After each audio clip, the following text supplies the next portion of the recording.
कहते हैं कि आपको क्या चाहिए, वरदान मांगो। तब भक्ति ने कहा गरीब हो अमीर हो,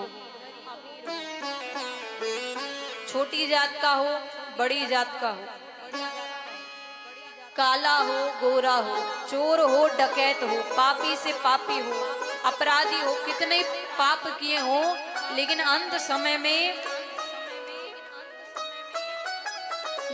अगर उसने भक्ति के मार्ग से आपको पुकारा है तो आप उसे दर्शन देने अवश्य जाएंगे। भगवान ने बोला ठीक है। इसलिए भक्ति को इतना महत्व दिया गया है कि कोई हो कैसा भी हो, अगर भक्ति के मार्ग से भगवान को पुकारता है भगवान जरूर जाते हैं। भक्ति को वरदान दिया।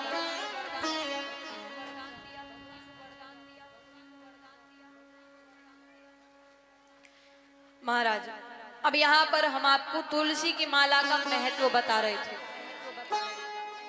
ये भगवान ने वरदान तो दे दिया भक्ति को, लेकिन बात यह है कि गुजरात आज तो भक्ति का मुकुट बना बैठा है, लेकिन पहले क्यों उन्होंने तुलसी की माला का इतना विरोध किया, तिलक का इतना विरोध किया? तुलसी का महत्व कौन नहीं जानता, बताइए। भगवान तुलसी जी के बिना तो भोग स्वीकार नहीं करते, हमें और आपको क्या करेंगे? अच्छा, हमसे कोई कहेगा तुलसी की माला पहनो तो हम कितनी माला पहनेंगे? 1 2 3 ज्यादा से ज्यादा 5। लेकिन एक ऐसे व्यक्ति हुए जो अपने गले में 100 तुलसी की माला पहनते थे। कौन? रसखान जी। जानते हैं आप रसखान जी को? नहीं जानते? नाम से समझ रहे होंगे, खान थे, मुस्लिम। लेकिन भगवान के इनसे ज्यादा प्रेम शायद ही भगवान से किसी ने किया हो भक्तों में, जो इन्होंने किया बालक समझ के। भक्तों के चरित्र सुनने चाहिए, भक्ति बढ़ती है। बड़े ध्यान से सुनना। रसखान जी की हम आपको कहानी सुना रहे हैं, कथा सुना रहे हैं। जैसे हर व्यक्ति का एक नियम रहता है कि वो अपने काम पे जाने से पहले किसी भी दुकान पे जाता है या चाय पीता है कहीं जाकर के, फिर जाता है काम करने। ऐसे ही रसखान जी का नियम था कि रसखान जी अपने काम पे जाने से पहले एक पान वाले की दुकान पे रुकते थे। पहले पान खाते थे, उसके बाद काम करने जाते थे। उनका रोज का ये नियम है। अब एक दिन क्या हुआ कि पान वाले ने अपनी दुकान बढ़िया सुंदर पुताई की है, बढ़िया सुंदर सजाई है, और दुकान के बाहर छोटे से लड्डू गोपाल उनकी तस्वीर लगाई है। जैसे ये बैठे ना लड्डू गोपाल, ऐसे लड्डू गोपाल की तस्वीर लगाई है, बड़े सुंदर लग रहे हैं। अब रसखान जी रोज की तरह आए, देखा पान वाले भैया ने आज तो बड़ी बड़ी सुंदर दुकान सजाई है। देखा, दुकान देखते देखते बाहर लड्डू गोपाल की जो तस्वीर है उस पे नजर गई। उनको क्या पता कि ये भगवान है, वो तो देख रहे हैं और देखते जा रहे हैं, देखते जा रहे हैं। लग रहा है इतना सुंदर बालक, वो मोर मुकुट, वो घुंघराले बाल, वो कजरारे नैन, और देखते देखते उनकी दृष्टि भगवान के चरणों पे गई, पैरों पे गई। तो अब छोटे से लड्डू गोपाल हैं, जूतियां नहीं पहने। रसखान जी के मन में आया, इतना सा बालक पैर में जूतियां नहीं पहने। पान वाले से कहा, इसके माता पिता को लज्जा नहीं आती? इतना सा बालक है, ये पैर में जूतियां नहीं पहने, ये जमीन पे पैर रखेगा और इसको कांटे गड़ जाएंगे, कंकड़ चुभ जाएंगे, कंकड़ गड़ जाएंगे, कांटे चुभ जाएंगे। अब पहले ऐसे रोड तो हुआ नहीं करते थे, वही कांटे पत्थर। अब वही पान वाला सोच रहा है, सुबह सुबह का समय, बोनी का समय, कौन इससे लड़ाई झगड़े करे और कौन समझाए कि ये भगवान है। तो पान वाले ने कहा, इतनी फिक्र हो रही है तुम ले आओ जूतियां। रसखान जी ने कहा भैया ऐसा क्यों कह रहे हो, अरे तुम कहो मैं लेके आऊंगा जूतियां। और दूसरे दिन रसखान जी अपने हाथ में 2 छोटी छोटी जूतियां लेकर के आए भगवान के लिए। पान वाले से बोले भैया मैं तुमसे नहीं कहूंगा कि तुम दे करके आओ, मुझे तो बस इतना बता दो कि ये बालक रहता कहाँ है, मैं स्वयं जाऊंगा, इसी बहाने इस बालक को देख भी आऊंगा। भैया तुम मुझे इसका पता बता दो कि ये रहता कहाँ है और इसका नाम क्या है। वही सुबह का समय, पान वाला सोच रहा है कौन इसे समझाए कि ये भगवान है। फिर कह दिया इसका नाम श्याम है और ये वृंदावन में रहता है। अब तो रसखान जी पूरे वृंदावन में हाथ में 2 छोटी छोटी जूतियां लिए और पूरे वृंदावन में घूम रहे हैं। केवल एक बात पूछ रहे हैं, जो व्यक्ति मिल रहा है उससे केवल एक बात पूछ रहे हैं, क्या?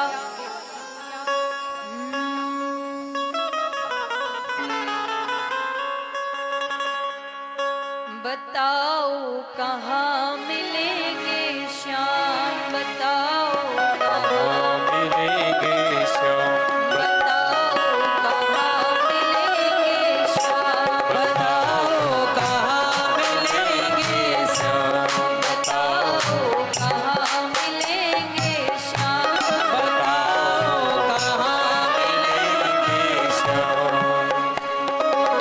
चरण पादुका लेकर सबसे, चरण पादुका लेकर सबसे पूछ रहे रसखान, बताओ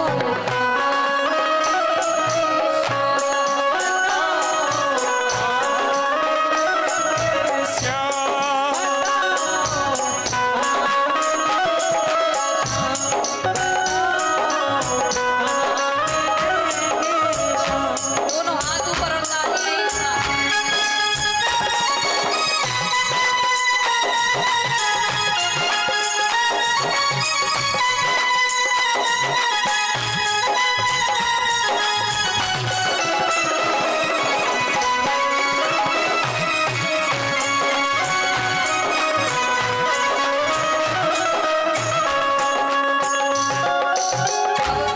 रसखान जी जो मिल रहा है उससे पूछ रहे हैं।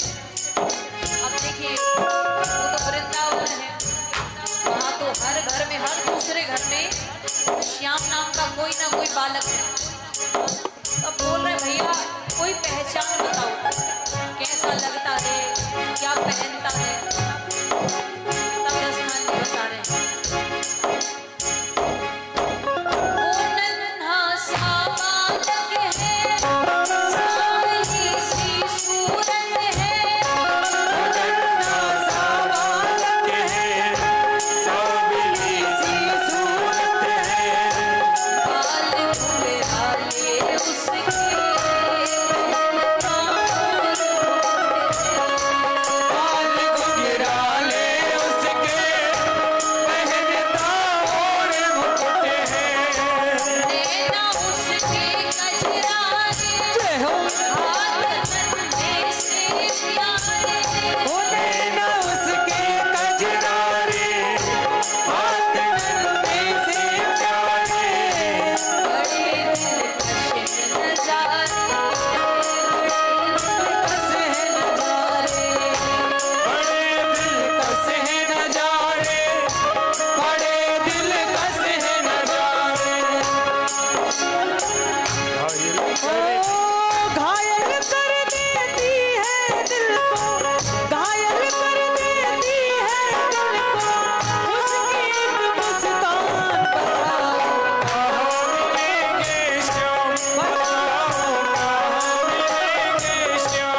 कैसा लगता है।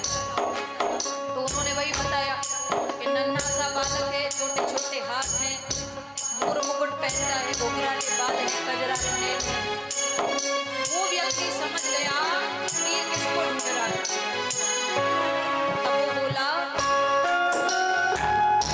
समझ में आया जिसका बता तू पूछ रहा है।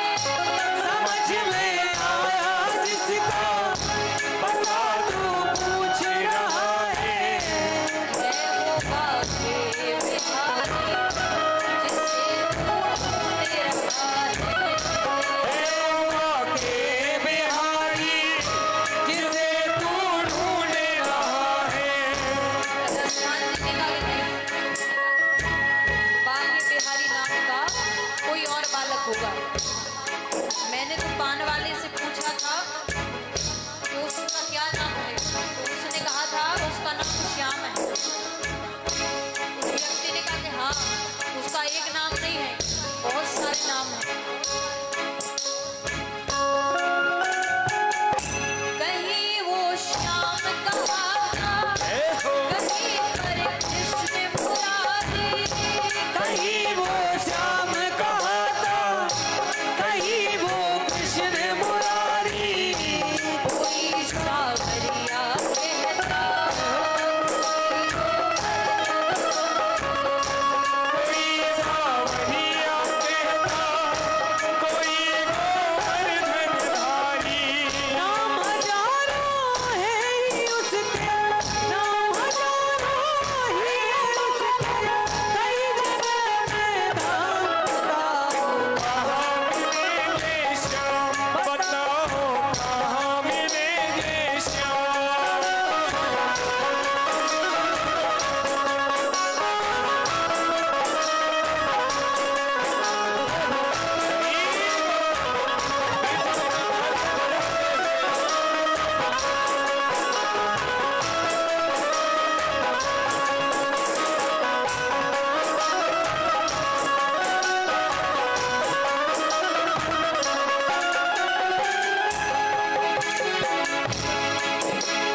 रसखान जी,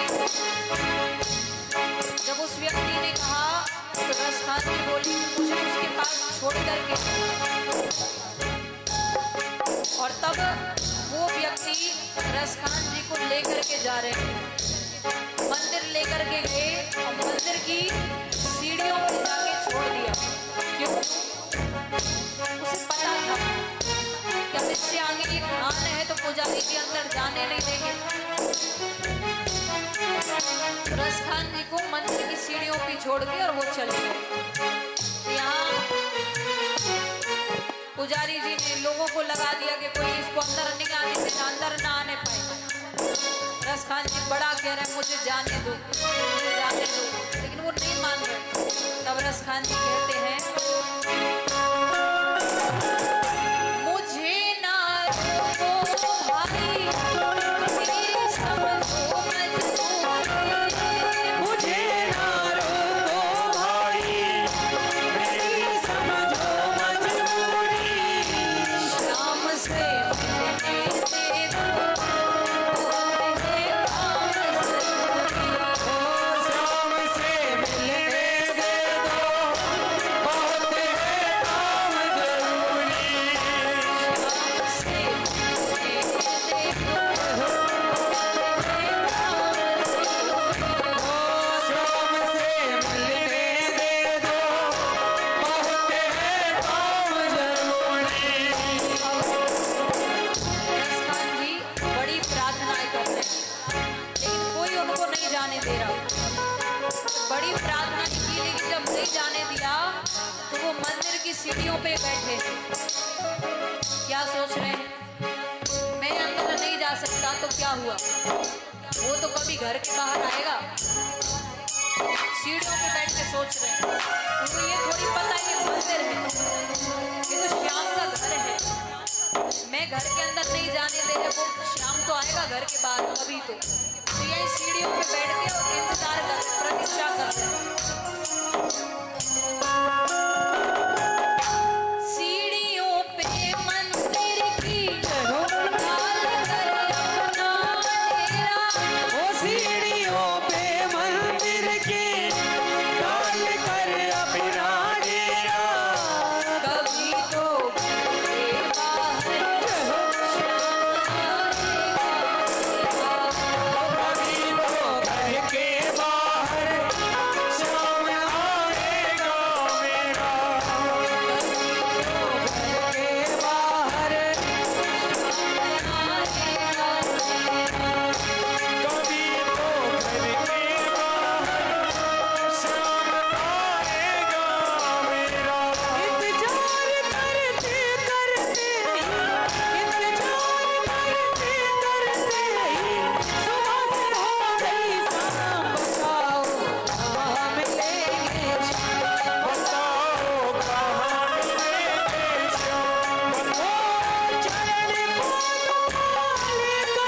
से शाम हो गई, बैठे हैं पूरी रात बीत गई। और भाई उनके कानों में एक आवाज आ रही है। कैसी आवाज? ऐसा लग रहा है किसी के छोटे से बालक के जो चल रहा है उसकी पायल की आवाज आ रही है। कोई मेरी तरफ आ रहा है, वो आहट उनको सुनाई दे रही है।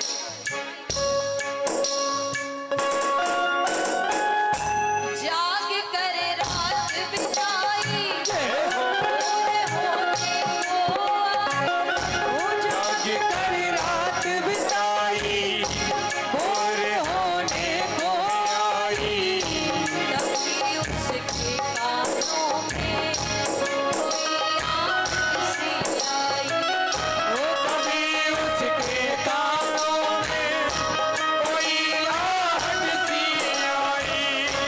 कभी वो आए देखे, कभी वो आए देखे, कहीं वो बाएं देखे, कहीं वो दाएं देखे। वो चारों ओर देखे। चारों ओर ही देखे, नजर कोई और न आए। झुकी नजर तो कदमों में ही, झुकी नजर तो कदमों में ही, बैठा नन्हा श्याम। बताओ कहाँ मिलेंगे श्याम। ओ बताओ कहाँ मिलेंगे श्याम। बताओ कहाँ मिलेंगे श्याम।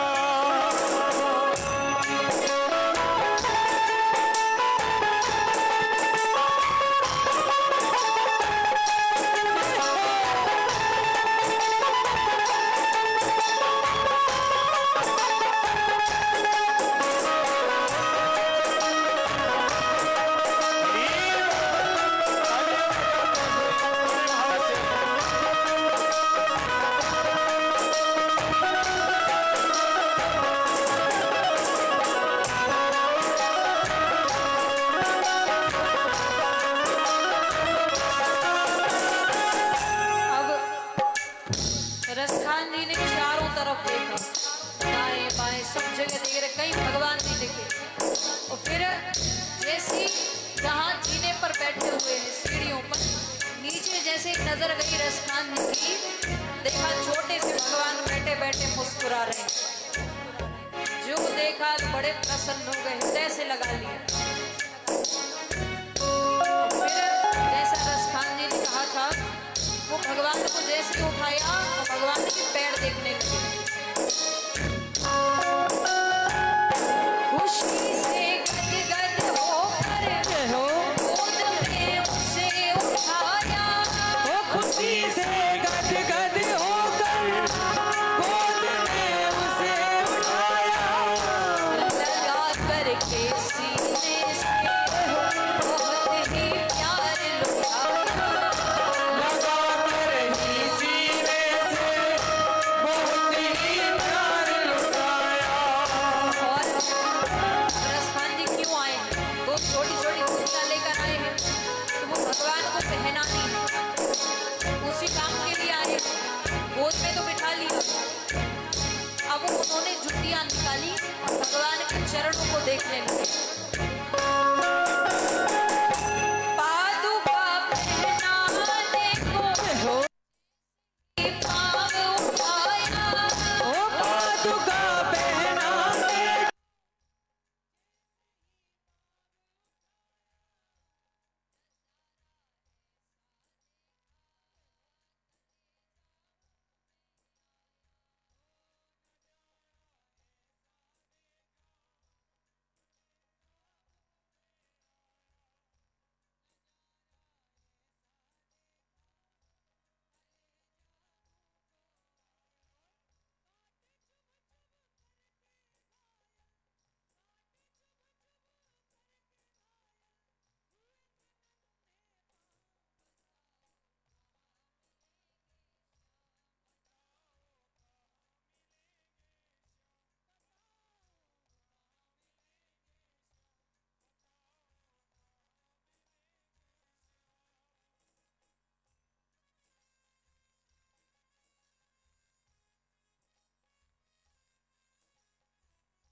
जमाने में भगवान कहते हैं, बहन तू कहती है कृष्ण मेरी रक्षा करो, मैं तेरे पीछे ही खड़ा था, तुरंत आ जाता, लेकिन तूने क्या कहा, हे द्वारिकाधीश मेरी रक्षा करो, हे द्वारिका के नाथ मेरी रक्षा करो।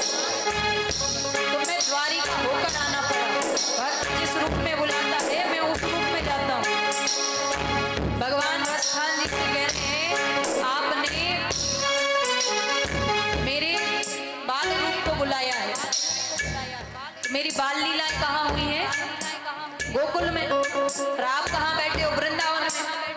तो मैं गोकुल से वृंदावन आपके लिए, क्योंकि आपने मुझे उस रूप में बुलाया है, तो मैं चल करके आया हूँ, पैदल आया हूँ, इसलिए मेरी ये कांटे चुभ गए। छवि जैसी तू मेरी, छवि जैसी तू मेरी,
भगवान की बातें सुनकर उनका नाम पहले खान था, लेकिन भगवान का ये प्रेम रस उनके अंदर भरा और वो रस खान हो गए। बड़े प्रसन्न हो रहे भगवान की बातें सुनकर रस खान। श्याम की बातें सुनकर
भगवान उस रूप में आते हैं।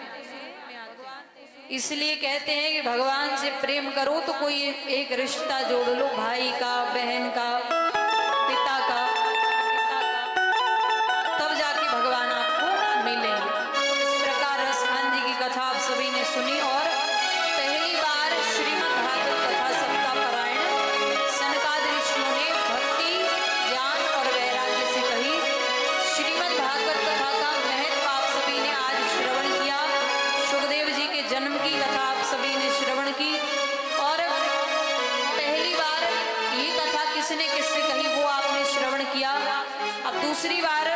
ये कथा किसके लिए हुई, ये कथा आप लोग कल श्रवण करेंगे। कल की कथा में गौकर्ण जी धुंधकारी की कथा आप सभी श्रवण करेंगे। भगवान के वराह अवतार की कथा आप सभी श्रवण करेंगे। और मुख्य कल का जो प्रसंग रहेगा, कल हम सभी लोग यहाँ पर बड़े प्रेम भाव से भोले बाबा और पार्वती मैया के विवाह उत्सव को मनाएंगे। बड़ा आनंद आएगा, क्योंकि वो तो भोले बाबा ही हैं। उनका विवाह उत्सव हम सभी यहाँ पर मनाएंगे। बड़ा आनंद आएगा। जिस प्रकार आज बैठ करके बड़े प्रेम से आप सभी ने कथा सुनी, ऐसे ही अगले 6 दिनों तक सुनिएगा। एक ही बात कहेंगे कि देखिए हमें ज्ञान बिल्कुल भी नहीं है, इतना सा भी नहीं है ज्ञान। हमारे पास अगर कुछ मिलेगा तो वो है प्रेम, इसके अलावा हमें कुछ नहीं आता। इसलिए कथा से भी अगर कुछ सीखेंगे तो वही भगवान से प्रेम करना, भगवान पे भरोसा करना। और ये मत सोचिएगा कि हमें ज्ञान मिलेगा। इस कथा में आपको कुछ मिलेगा तो भगवान मिलेंगे, भक्त मिलेंगे और उनका प्रेम मिलेगा। भगवान अगर ज्ञानियों को मिलते तो सबरी मैया को भगवान न मिलते। भगवान अगर ज्ञानियों को मिलते तो केवड़ को भगवान न मिलते। भगवान को केवल प्रेम चाहिए। राम ही केवल प्रेम पिया। तो आइए एक भजन, उसके बाद फिर हम आरती करेंगे, प्रसाद वितरण। आइए बड़े प्रेम से।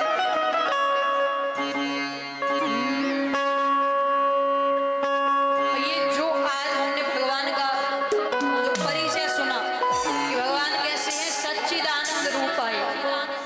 और इनकी एक और आदत है, ये जो इनकी जो हम कथा सुन रहे हैं ना, इनसे बड़ा छलिया कोई नहीं है। कि इतने छलिया हैं कि अपने भक्तों को सताने के लिए इतने दुख भेजते हैं उनके जीवन में। इतराते भी बड़े हैं, ये बस दुख भेज दूं तो ये मेरे पास आ जाए। और इतराते इतने हैं, इनका सब कुछ टेढ़ा है। मुकुट टेढ़ा पहनते हैं, बांसुरी टेढ़ी रखते हैं, खड़े टेढ़े होते हैं, नैन टेढ़े, तिरछी नजर है, लेकिन फिर भी इतराते हैं। तब भक्त भगवान से कह रहा है,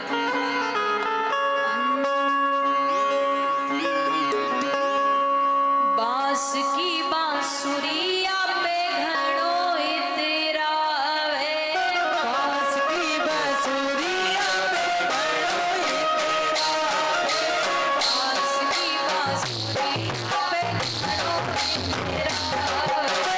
बांस की बांसुरिया पे घड़ो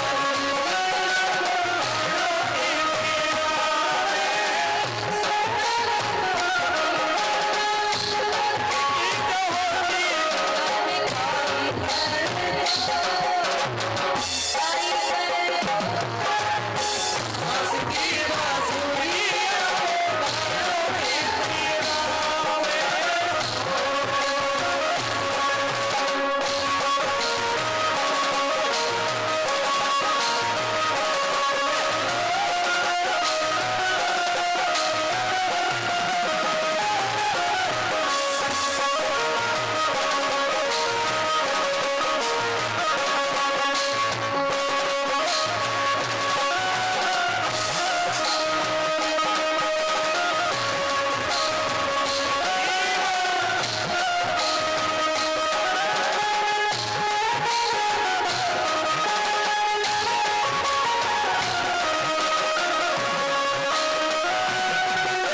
जय हो भक्त वत्सल भगवान की जय हो राघवेंद्र सरकार की जय हो गौ माता की जय हो सिद्ध बाबा की जय हो ग्राम के सभी देवी देवताओं की जय हो यजमान परिवार की जय हो आज के आनंद की जय हो हरे हरे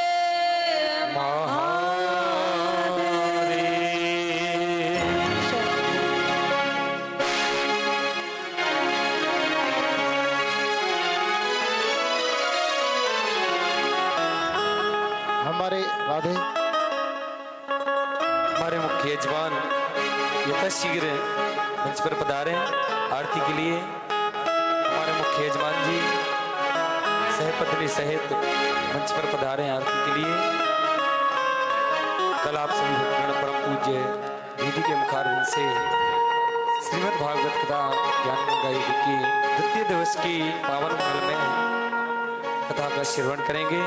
आप सभी भक्त वृंद परम पूज्य दीदी रमा किशोरी जी की इस कथा का लाइव प्रसारण भी YouTube चैनल के माध्यम से किया जा रहा है। आप सभी भक्तगण परम पूज्य दीदी के YouTube चैनल को सब्सक्राइब करें रमा किशोरी जी के नाम से और श्रीमद् भागवत कथा का लाइव प्रसारण आप घर बैठे भी देख सकते हैं। जय जय श्री राधे, जय जय श्री श्याम। आइए बड़े भाव से श्रीमद् भागवत कथा ज्ञान गंगा युग की परम मंगलमय दिव्य आरती के दर्शन करते हुए चलते हैं। सभी भक्तगण अपने यथा स्थान पर खड़े हो जाएं। मीठी मीठी तालियों की सेवा देते हुए बड़े भाव से आरती की ओर चलते हैं सभी भक्तगण।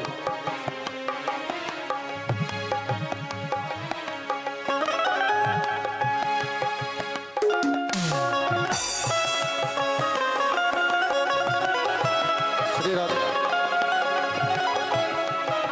ओम ह्रीं ज्वालामालिन्ये नमः गन्धादिवी सम्पूजयेत कर्पूरगौरं करुणावतारं संसारसारं भुजगेन्द्रहारं मन में बसा कर तेरी मूर्ति उतारो मैं गिरधर तेरी आरती बसा कर तेरी भगवान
तेरी महिमा गान संत करे गुणगान करे तेरी महिमा गान संत करे गुणगान करे मेरे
हरि ओम जलेन शीतलीकरणं महादेवाभिवन्दनं पुष्पाभिवन्दनं आत्माभिवन्दनं दौ शान्तिरन्तरिक्षगुं शान्ति पृथिवी शान्तिरापः शान्तिरोकदय शान्ति वनस्पतयः शान्तिर्विश्वे देवाः शान्तिर्ब्रह्म शान्ति सर्वगुं शान्ति शान्तिरेव शान्ति श्यामां शान्तिरेधिः हस्ते अक्षतपुष्पम् आदाय मन्त्रपुष्पाञ्जलिं हरि ओम जजेन जजमय जन्त देवा स्थानि धर्माणि प्रथमान्यासन्नः